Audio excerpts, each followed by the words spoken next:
Screen पे एक video देख रहे हैं और वीडियो में चाइना के प्रेसिडेंट से मिलते हुए जिस इंसान को आप देख रहे हैं वो बेहद खास है और उनकी वजह से क्या डोनाल्ड ट्रंप ने न्यूक्लियर सबमरीन भेज दिए हैं रूस के आसपास। स्क्रीन पर एक ट्वीट देखिए, डोनाल्ड जे ट्रंप का एक ट्वीट आता है और इस ट्वीट में वो कुछ ऐसा ही बता रहे हैं। अब इसके बाद क्या होने जा रहा है? क्या डोनाल्ड ट्रंप ने न्यूक्लियर सबमरीन भेजकर क्यूबा वाला सीन एक बार फिर से लाकर खड़ा कर दिया है और क्या वर्ल्ड वॉर 3 होगा? जानेंगे। इन सब के बीच में चाइना, भारत, इनका क्या रिएक्शन होगा। जियोपॉलिटिक्स में बहुत कुछ चल रहा है, हमेशा की तरह वर्ल्ड मिरर के इस एपिसोड में जानने को मिलेगा बहुत कुछ, इसलिए वीडियो को अंत तक जरूर देखिएगा। सुबह सुबह एक ट्वीट आता है डोनाल्ड जे ट्रंप का और इसमें उन्होंने क्या लिखा है आप जरा इस स्टेटमेंट को पढ़िए और फिर आपको समझ में आएगा कि डोनाल्ड ट्रंप इस वक्त किस तरह के मूड में गुजर रहे हैं, जबकि दुनिया के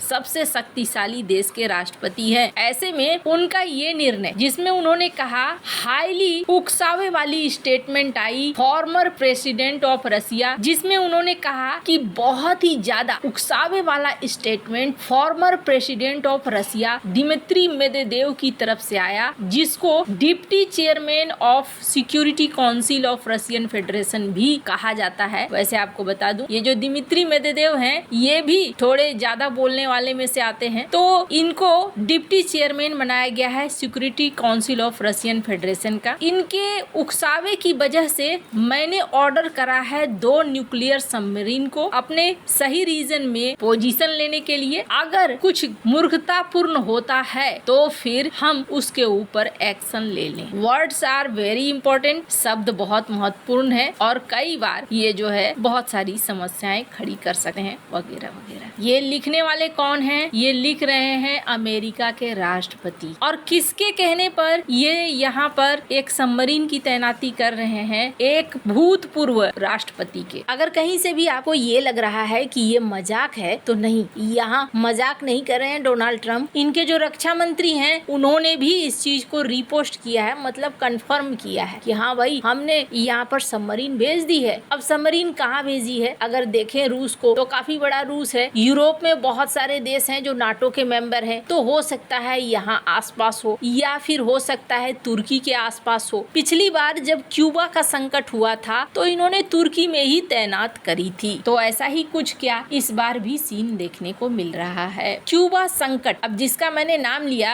आप में से बहुत सारे ऐसे होंगे जो नहीं जानते होंगे। शीत युद्ध के समय ना एक ऐसा समय भी आ गया था जब अमेरिका में रातों रात हड़कंप मचा दिया था सोवियत संघ ने। क्यों? क्योंकि स्क्रीन पर एक मैप देखिए और इस मैप में आपको समझ में आएगा कि किस तरीके से जब खुद पर बीतती है तो टेंशन हावी होता है। अमेरिका के ठीक नीचे एकदम खास पड़ोसी यहाँ पर था एक क्यूबा छोटा सा द्वीप, और इस द्वीप के साथ गहरी दोस्ती आज भी है रूस की। इस क्यूबा में मिसाइलों को तैनात कर दिया रूस ने, यानी कि उस समय के सोवियत संघ ने। और ये क्यों किया था? क्योंकि अमेरिका ने तुर्की में मिसाइलों की तैनाती कर दी थी। तो तुर्की में जब इन्होंने मिसाइलों की तैनाती करी तो यहाँ पर रूस ने भी क्यूबा में मिसाइलों की तैनाती करी। तब हड़कंप मच गया था अमेरिका के अंदर और तब अमेरिका ने निर्णय लिया था कि नहीं, हम हटाएंगे। रातों रात बातचीत होनी शुरू हो गई और बातचीत होने के बाद तय किया गया कि नहीं, हम तुर्की से हटा लेंगे और आप एक काम करो, आप ऐसा करो कि आप यहाँ से हटा लो। हालांकि क्यूबा को भुगतना भी पड़ा। कहते हैं बड़ों की लड़ाई में कभी बीच में नहीं पड़ना चाहिए। इसके पीछे कारण क्या है? कारण ये है कि ये लोग तो आपस में समझौता कर लेते हैं, बाद में छोटे पिस जाते हैं। क्यूबा के साथ सीन ये हुआ कि क्यूबा के ऊपर प्रतिबंध लग गए और उस प्रतिबंध की वजह से क्यूबा के अंदर अभी भी बहुत तरह की समस्याएं हैं। अब आपके मन में ख्याल आएगा, क्या सोवियत संघ ने मदद नहीं करी? हाँ, खूब मदद करी। यही वजह है कि अभी तक रूस मदद भी कर रहा है, पर अब रूस खुद भी फंस चुका है एक युद्ध में, तो बहुत ज्यादा मदद तो नहीं ही कर पाएगा ना। इसी वजह से क्यूबा में आर्थिक समस्याएं हैं। स्क्रीन पर ब्रिक्स न्यूज की एक खबर देख सकते हैं जिसमें ये कहा जा रहा है कि प्रेसिडेंट ट्रंप ने कहा है कि हम न्यूक्लियर वॉर के लिए पूरी तरीके से प्रिपेयर्ड हैं, तैयार हैं। अब सवाल ये उठता है कि ये सारी चीजें हो रही हैं, इन सारी चीजों का क्या मतलब है? डोनाल्ड ट्रंप ने ना एक डेडलाइन दी है 8 अगस्त की कि 8 अगस्त तक तुम लोग शांति कर लो। अब इनको in any case Nobel prize चाहिए ही चाहिए। रूस यूक्रेन की शांति की बात इन्होंने कही थी और रूस यूक्रेन की शांति स्थापित नहीं हो पाई है। अब 8 अगस्त को इन्होंने एक डेडलाइन दे दी है। इसके बाद माना जा रहा है कि रूस के ऊपर आर्थिक प्रतिबंध लगा सकते हैं। इसके अलावे हो सकता है कि सैन्य दबाव भी बनाया जाए। अब ये सैन्य दबाव कैसा हो सकता है? हो सकता है कि मिलिट्री को भेजा जाए या हो सकता है कि यहाँ पर यूक्रेन को ढेर सारा हथियार दिया जाए। अब आपके मन में ख्याल आएगा कि रूस की तरफ से क्या रिस्पॉन्स है, इन सब का जवाब रूस ने कैसे दिया है। रूस ने फिलहाल इग्नोर कर दिया है, लेकिन जो इनके फॉर्मर उपराष्ट्रपति हैं, इन्होंने डेड हैंड की बात कही है और इन्होंने कहा है कि भाई याद रखना, डेड इकोनॉमी कह रहे हो, डेड हैंड भी बोलकर कोई चीज है। अब ये डेड हैंड है क्या चीज? दरअसल जब शीत युद्ध चल रहा था ना, तब रूस ने एक ऐसा सिस्टम बनाया था जिस सिस्टम में कि मान लीजिए राष्ट्रपति खत्म हो जाता है तो भी सेकंड स्ट्राइक कैपेबिलिटी रहेगी, यानी अमेरिका के ऊपर सारी मिसाइलें, न्यूक्लियर मिसाइलें दग जाएंगी खुद ब खुद। हालांकि कुछ लोग मानते हैं कि नहीं, ये खुद ब खुद नहीं होगा। पहले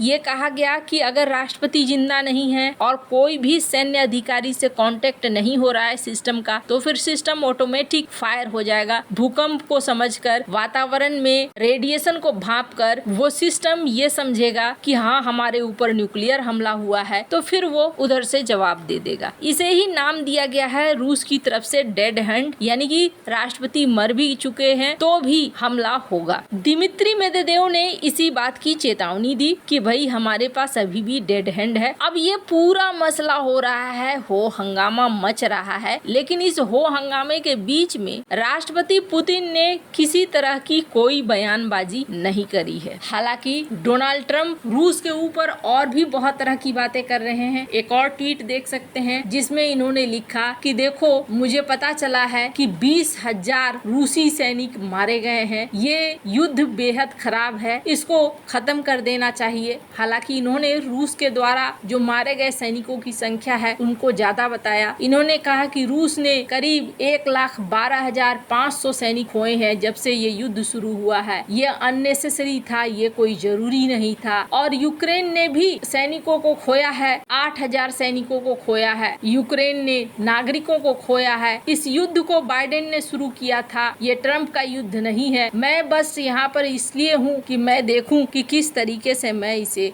रोक सकूं। अब अगर ये युद्ध रुक जाता है तो फिर क्या होगा? तो फिर पक्का डोनाल्ड ट्रंप को मिल जाएगा नोबेल प्राइज। ये सारे तामझाम से अच्छा है, अब मान जाना चाहिए कि इनको नोबेल प्राइज दे ही दो भाई, समस्या खत्म करो। अब जहाँ तक बात है भारत और चाइना के ऊपर प्रभाव का, भारत और चाइना के ऊपर प्रभाव पड़ सकता है। भारत के ऊपर अगर इस तरीके के प्रतिबंध लगते हैं तो तेल खरीदना मुश्किल हो जाएगा। वहीं दूसरी तरफ अगर बात करें चाइना के ऊपर, तो चाइना ने फिलहाल तेल खरीदने के लिए हामी भरी है, पर चाइना इस मौके का फायदा जरूर उठाना चाहेगा। वो अपना दिमाग ताइवान में लगाना चाहेगा। वैसे आपको क्या लगता है इन सब मामले में? आपकी क्या राय है? कमेंट कर जरूर बताएं। जल्द मिलते हैं अगली वीडियो में नई खबर के साथ।